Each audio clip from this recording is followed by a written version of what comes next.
The idea of design, whether it meant making things more beautiful or more human-centered or more useful, helped make living under and participating in capitalism feel less brutal and more friendly and creative.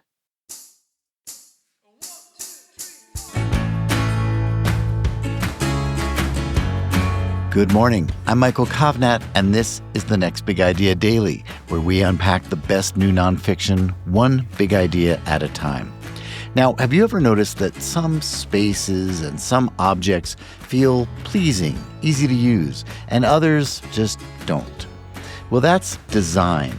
While we don't always think about it, design shapes nearly everything we interact with, from the way we fill out forms to how we furnish our homes. In her new book, The Invention of Design, Google experience designer and cultural historian Maggie Graham takes a fresh look at where this concept of design actually came from, how it became a tool for progress, and how sometimes it's used in ways that do more harm than good. Here's Maggie to share the big ideas from her book.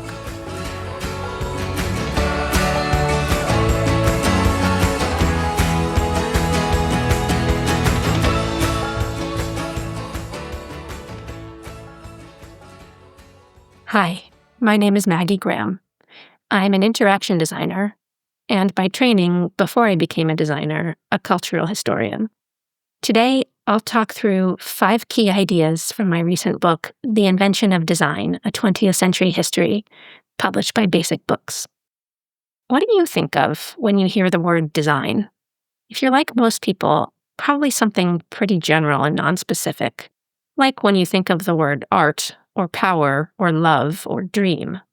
Like these ideas, the idea of design can seem timeless or universal, but it's actually a pretty recent invention.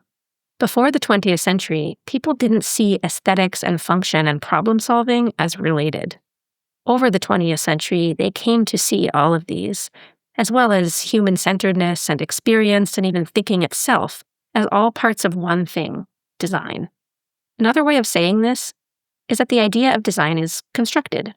Over the period from about 1890 through about 2010, people invented it as a concept, gradually and inadvertently, and then they invested all kinds of faith and hope and capital in it. There's a reason design was invented in the 20th century in particular. By the 1890s, the changes we now call the Industrial Revolution had transformed Great Britain and most of Europe and the United States from agrarian and handicraft economies into machine-driven industrial ones. Soon, barely regulated markets would come to dominate everyday life, uprooting people and polluting their rivers and degrading their working conditions.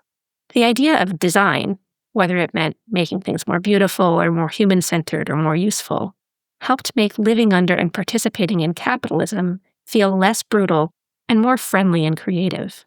Artists who entered industry over the course of the 20th century, people like Eva Zeisel, Leo Leone, Walter Teague, Ray Eames, and countless others, they became not everyday workers, but designers. Their work was seen as not just profitable, but also generative and creative and valuable to civic life. Today, the idea of design is everywhere, and we value it highly. We read magazines like Wallpaper, which is distributed from Montreal to New Zealand to Hong Kong, and like Dwell, which now not only writes about, but in fact builds prefab houses itself. We listen to the radio show 99% Invisible. We buy things from a Target line called Made by Design. If we're feeling flush, we wander through the showrooms of Design Within Reach. Cities from Los Angeles to Helsinki have hired chief design officers. Universities pay consultancies to help them implement design thinking. It is what we might call a designy time.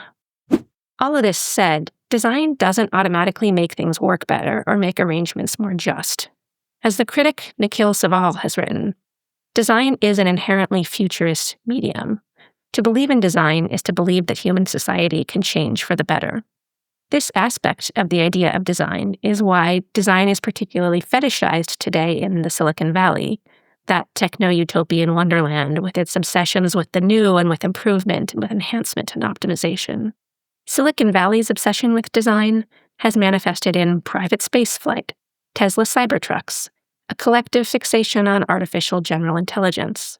But these are examples of how not all change, and indeed not all design, is inherently good. we ought to be wary of the uncritical fetishization of anything, not least design itself.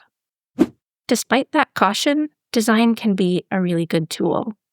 Just imagining and believing and, quote, ideating, as we say in my field of experience or interaction design, that isn't enough. But actually making things, doing things, transforming political arrangements, that's necessary if we're going to make contemporary life genuinely better and more just for more people. The designer Sylvia Harris redesigned the U.S. Census to drive higher participation rates in Black and Latinx and Native American neighborhoods. The U.S. Census helps decide whom U.S. government funding serves.